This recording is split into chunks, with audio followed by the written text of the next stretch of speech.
Hello friends, my name is Ramasu. Today we shall discuss about topic the selection of backlog items during sprint planning meeting. Friend, today's topic is very interesting, especially if you have interest in project management, Scrum framework and software development. So first of all, we have to understand that what is a selection of backlog items actually.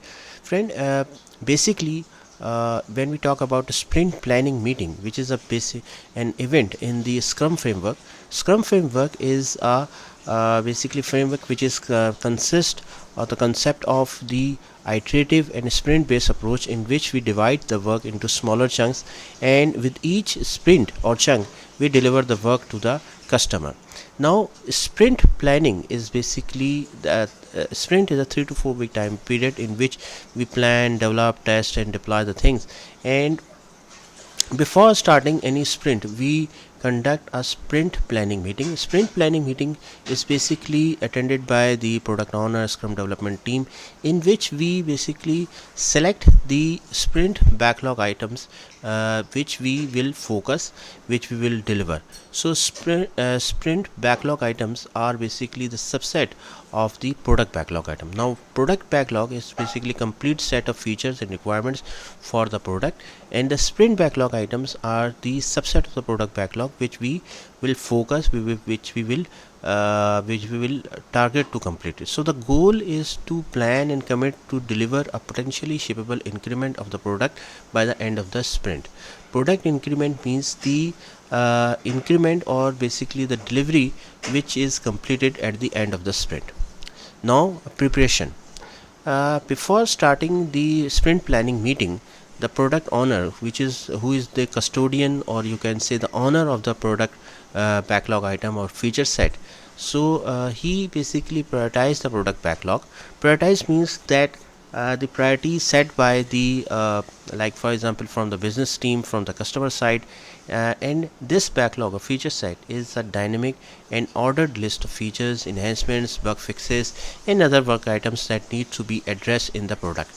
The product owner should have a clear understanding of the priorities and business value associated with each backlog item. See friend, product backlog is basically the complete set of feature sets required for a product. For example, let me give an example. For example, customer can sign up in the e-commerce solution, so this is one feature. Customer can see the product catalog, so this is another feature. Customer can do the payment through credit card, debit card, this is another feature.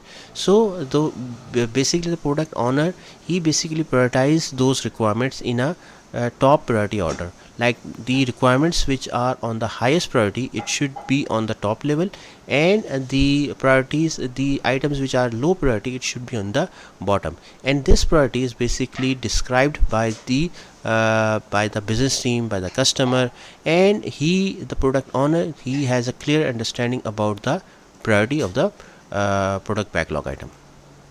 Sprint goal means that basically the product owner, Scrum master and the development team start the sprint planning meeting, and they discuss the overall goal of the sprint.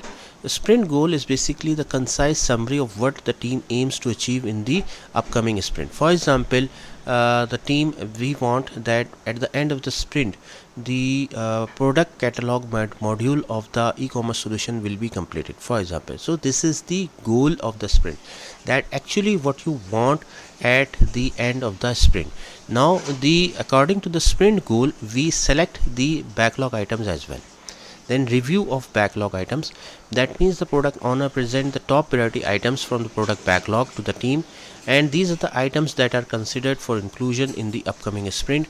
The Scrum team reviews each backlog item feature and seeking clarification on requirements. The acceptance criteria, based on that the backlog item will be considered as completed, and any dependencies of one item to the other, it's crucial to have a shared understanding of what needs to be done.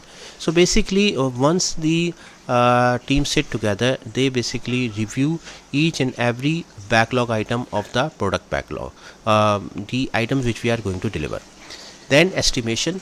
So once you have reviewed the item, now you will the Scrum team basically estimate the efforts required to complete each backlog item or feature set. This estimation is normally done through the story points or other units that the team is comfortable with.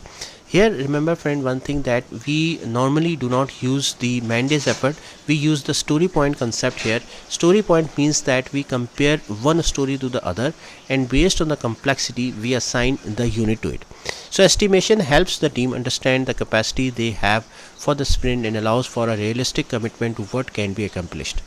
Then capacity planning. Once you have the estimation, then we do the capacity planning. This includes the availability of the team members, any planned time off or other potential interruptions. Here friend one thing, that we must have the clarity that which team members are available, which team members are going on leave, and for example two software developers are available, one is not available. So what you will do in that case, capacity planning ensure that the team doesn't overcommit to work that can't realistically be completed within the sprint time frame. So the overcommitment should not be happen here, and the commitment should be based on a realistic basis. The things which you can complete it realistically, it should be included here.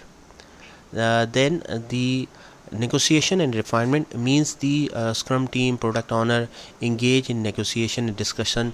They basically if there are any constraints or issues, so the team believe that certain backlog items are not feasible within the sprints, adjustments are required, refinements are necessary. Refinement means that we divide the user stories into smaller chunks or smaller user stories, so it can be more manageable and we can identify it as easily. Then commitment means that once the scrum team and product owner reach some consensus, so the team commits for the selected backlog items by the end of the sprint.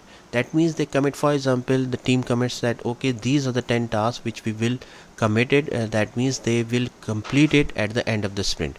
So this commitment is based on the team's capacity, estimated effort for each item, and a shared understanding of the work as well. Then creating the sprint backlog means the sprint backlog will be created. The sprint backlog means it is the subset of the product backlog. These are sprint backlog is the items which are basically are representing the work that the team has committed to complete in the upcoming sprint. Then documenting the plan. This means the decisions made during sprint planning, including the selected backlog items, estimates and commitments, are documented. This provides a reference for the team throughout the sprint. Okay, so that means what is your plan, how will you complete it, so all those things are documented properly. Then revisiting throughout the sprint means the team holds a regular daily stand-up meetings to discuss progress, address any impediments, showstopper, and adopt the plan as needed. If unforeseen changes arise or if the team determines that adjustments are necessary, they can collaborate to update the plan.